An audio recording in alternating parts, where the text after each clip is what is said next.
وہ انڈین سردار تھا کینیڈا میں، اس کے اپنے پرائیویٹ ہسپتال تھے جہاں سے کروڑوں ڈالر کما رہا تھا، مگر اب وہ اسلام قبول کر چکا ہے اور بہترین مسلمان بن کر دنیا کو اپنے عمل سے اسلام کی دعوت دے رہا ہے۔ اس کی قبول اسلام کی کہانی بڑی دلچسپ ہے۔ وہ بتاتا ہے کہ ہمارا تعلق انڈیا پنجاب کے شہر بٹھنڈا سے تھا۔ میرے والدین لوگوں کو سود پر قرض دیتے تھے اور سرجیکل آلات کی امپورٹ ایکسپورٹ کا کام بھی کرتے تھے۔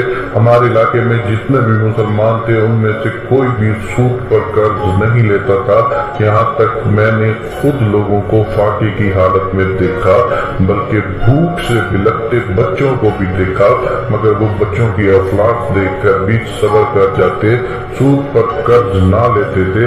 میری شدید خواہش تھی کہ کاش کوئی مسلمان بھی ہمارا مقروض ہو۔ میری یہ خواہش ہی رہی، کیونکہ غریب مسلم لوگوں کا ایمان مضبوط تھا اور صرف نام کی حد تک مسلمان لوگوں کے پاس دولت بہت تھی، لہذا غریب سود پر قرض لیتے نہ تھے اور مالدار مسلمانوں کو ضرورت نہ تھی۔ البتہ مالدار مسلمانوں کو کبھی غریب مسلم کی مدد کرتے نہیں دیکھا تھا۔ اس لیے میں پر امید تھا کہ کبھی نہ کبھی میرے دل کی خواہش پوری ہوگی اور اسی امید کے ساتھ میں زندگی گزارتا رہا، یہاں تک کہ آغاز جوانی میں میری یہ خواہش پوری ہو گئی۔ ایک مسلمان شخص فوت ہوا تو اس کے گھر میں کفن کے لیے بھی پیسے نہ تھے۔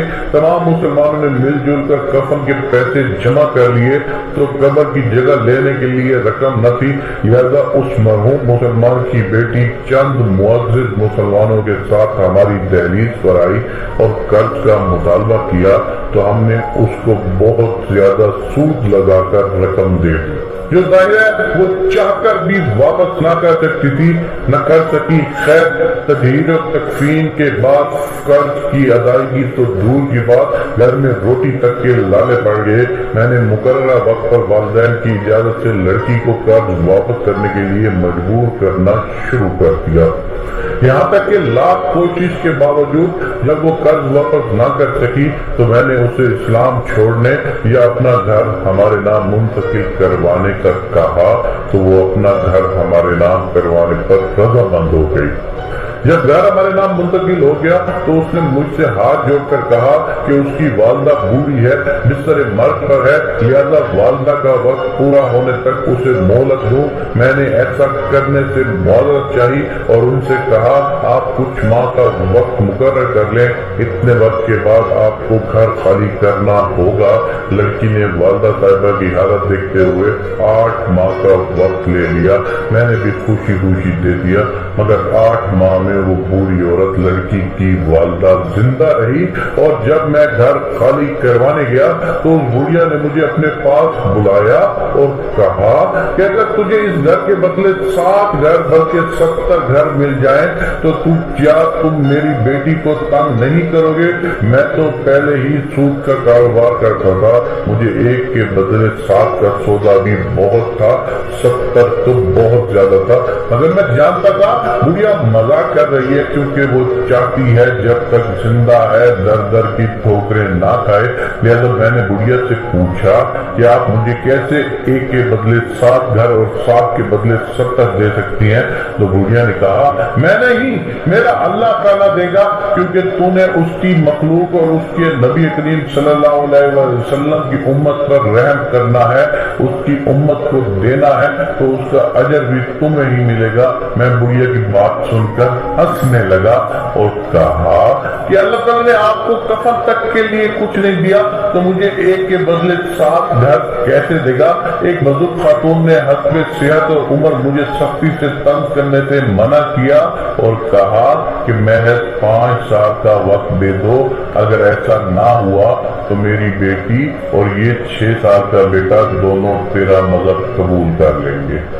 میں نے بڑھیا کے سامنے اس کی جوان بیٹی اور معصوم بیٹے سے یہ بات پوچھی تو انہوں نے ہاں میں سر ہلایا۔ میں نے گھر کے کاغذات ان کے حوالے کر دیے۔ اس کے بعد بڑھیا 1.5 سال زندہ رہی اور مر گئی۔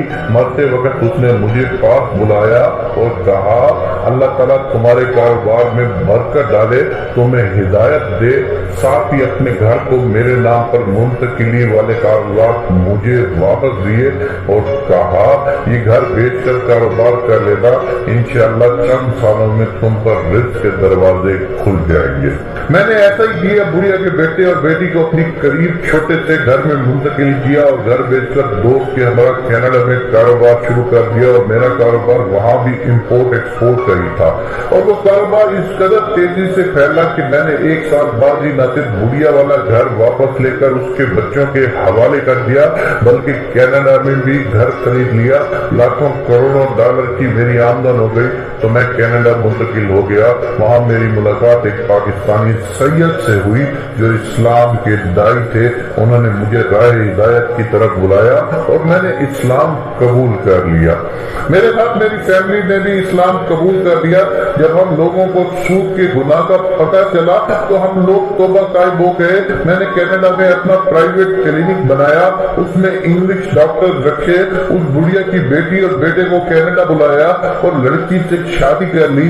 لڑکے کو ڈاکٹر بنا کر اپنے ہسپتال کے حوالے کر دیا جس کی اب کینیڈا کے مختلف شہروں میں شاخیں تھیں۔